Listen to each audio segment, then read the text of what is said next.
Guys, Kassadin just came out, and I'm going to be teaching you how his abilities, passive, and combos work in Wild Rift. Now, first, we're going to start off with the passive and abilities. Now, the passive is called Void Stone, gains a shield that absorbs 347 magic damage for 1.5 seconds when casting a spell near a visible enemy champion. So, right here, we're going to cast an ability on a dummy, and as you can see, I got that little purple shield. Now, that should kind of remind you of Galio's shield that he gets when he casts his ultimate and things like that. And yeah, it blocks AP damage. So that's really good when you're against Orianna, Ziggs, champions that have a lot of ability power. This shield will definitely allow you to survive and get positive trades in the laning phase. Now, for the first ability, which is, I think, a pretty cool ability, Null Sphere. Fires an orb that deals 701 magic damage and silences the first enemy hit for 1 second. So as you can see, right here, I just throw out an orb. And the orb looks beautiful, by the way, for not even having a skin. And so, yeah, I mean, it's basically just an orb. It's very fast, too, and it silences them immediately, which means that you can actually enable your team to follow up right away because the enemy won't be able to flash away, and it'll be really good for ganking. And I mean, look at it. It actually goes so fast that this is going to be one of the best abilities to use in the laning phase when it comes to poking down your enemy. Now, the next ability is Netherblade. Enhances his next attack within 4 seconds to gain 250 range, deal an additional 412 magic damage, and restore 5% of missing mana, which is very important, definitely in the laning phase when you're using your abilities a lot. If the attack killed the target, Netherblade's remained cooldown is reduced by 50%. So if you kill an enemy, the cooldown will definitely be reduced. And so yeah, And the best thing with this ability, guys, is you can actually auto-attack reset. So right now, I'm just using the ability, and it actually instantly auto-attacks for me, guys. Like, I'm not even hitting the auto-attack button. It just automatically uses the ability for you, which is actually really nice. But as you can see, I'm going to auto-attack W. So it's a nice little reset for you guys. And I definitely recommend you guys to use that because that's the one way to maximize your damage output. Now, the next ability, Force Pulse. Deals 460 magic damage to enemies and slows them by 30% for 1 second. Force Pulse is enhanced after 6 spells are cast nearby, dealing 60% increased damage, slowing for 90% instead. So basically, as you guys can see underneath, it says 6 stacks. So I do have the max stacks. And essentially, you get that when abilities are being casted near you, whether it's the enemy team or your own abilities. Okay, so when I use it, boom, everything in this range is getting slowed and damaged. And this is really important because this is going to allow you to follow up with your other abilities. Now, lastly, the ultimate, which basically reminds me of an Ezreal Blink, but 10 times better because it does damage, Rift Walk. What a cool name for that.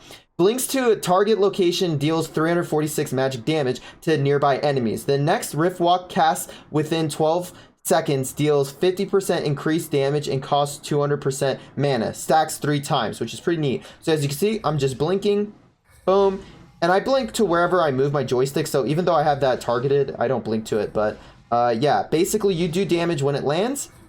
And the nice thing about this, guys, it stacks. So each time you use it, it's going to do more damage. So you could even like use this in a bush, right?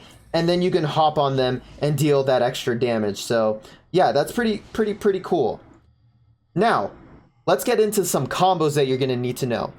All right, guys, so for the first combo, it will be Q, E, auto attack, W, auto attack. Okay, so let me show you it really quickly.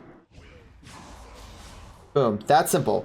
That's simple. This trade's really good because you're going to be silencing them first, then slowing them and auto attack resetting. Because since you're melee range, having that slow is what's going to allow you to close that distance to auto attack reset. And if you cannot get the auto attack in, then you can just click the W. Boom. So obviously you want to move forward to the enemy while you're doing that so you can close that gap quicker. Boom. So yeah, that's going to be really good for getting maximum output with all your abilities. Now into the next combo. All right, guys, now this is going to be an all-in combo which utilizes your ultimate. So what you're going to want to do is you're going to R, E, Q, auto attack, W, okay? So it's going to look just like this. Boom. That's simple. And once you get better, obviously I just started playing this champ, so once you could get a little bit better at it and you can actually use your W a lot faster, you don't need to wait for your Q to hit. You could go a lot faster with it, but obviously I'm still getting used to it. And right there, that was pretty quick. Oh, I just missed my Q, but yeah, you guys get the point with it. That's going to be really good for all-inning, and you want to use this when you know you will be safe, because since you're R-ing forward, there's no guarantee that you're going to get caught or die from it. So that's why it's an all-in combo. Boom. Nice and beautiful. All right, next, into the next combo. Now, this combo is very similar to the last one, but it's a lot safer. Basically, instead of R-ing first, you're actually going to be using your E to slow, but that's why it's a little safer. So what you're going to do is you're going to E, R, Q, auto attack W, okay? Boom, just like that, guys. Very simple, but at least this allows you to be a little safer, especially when you're worried about the enemy hopping straight onto you. But with that being said, guys, one last combo that I got for you guys is with the flash. So if you're really far from the enemy, you can actually flash your ultimate. So basically, you'll be doing the same combo as that I said before, which is going to be R, E, Q, auto attack W, but you're going to be incorporating your flash. So you're going to R flash. That's basically going to be the only difference. So I'm going to demonstrate it really quick. Boom. But we're pretty far right there, so we're going to need to go a lot quicker with it. Boom. Just like that, just like that. So that's definitely going to take some getting used to and doing it really fast. I recommend you guys to do this in practice so you really get efficient with it. Boom, that was a pretty good one. And yeah, guys, so those are some basic Kassadin combos that you guys can use in your rank games. But with that being said, let's hop into the build/loadout that you want to use. Alright guys, we're now taking a look at the Kassadin loadout that you're going to want to use. Now this is one of the default builds that you can use, which is Rod of Ages. And this is really big because Kassadin is a late game carry. So that rod's going to help you scale into a powerhouse once you reach, you know, the 15, 16, 18 minute mark in the game. Now next, the Arcane's Angel Staff. This will help with your energy. And also once you stack it, you're going to be doing even more damage. Next, you can go Stasis, or you can also go Protobelt because you're going to be dashing and you want to close the distance with this champion. This champion's a melee champion when it comes to auto attacking. So Protobelt will be a great way to Protobelt E, and you could slow them and then start landing all your combos. So you could definitely run that as well. But Stasis is really good because if you ult in and you get absolutely chunked, you could Stasis immediately and then ult out, right? So you could definitely use both of those enchantments. Next, you're gonna go Rabadon's Death Cap. You see this in all the AP champions builds because it's such a powerful item, and also Void Staff. Now, the last item is definitely going to be depending on the enemy team's composition. So if you're against a full AD composition, we already know Crystalline Reflector is really broken, but let's say you need to get heal cutting, then you can go Morello's, or let's say they have a bunch of CC that you want to avoid since you are going to be going into melee range-ish and having some of these close encounters, then I definitely recommend Banshee's Veil for those situations.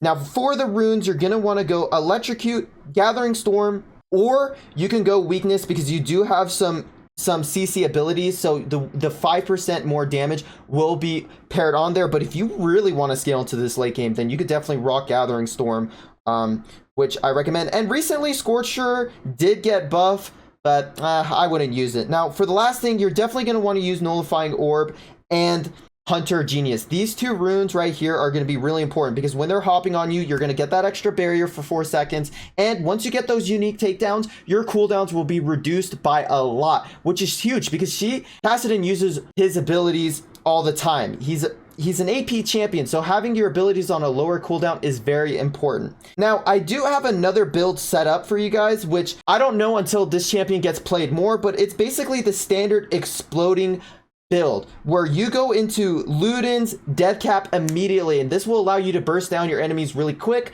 but you will have that energy problem compared to the Rod of Ages Archangels build. So definitely give both these builds a try, but this one's definitely on the safer end of things. So anyways, guys, I hope you guys did enjoy the guide. Let me know any questions that you guys have down below, and I'll make sure to answer them. But with that being said, make sure to like and subscribe, and I'll catch you guys in the next one. Peace.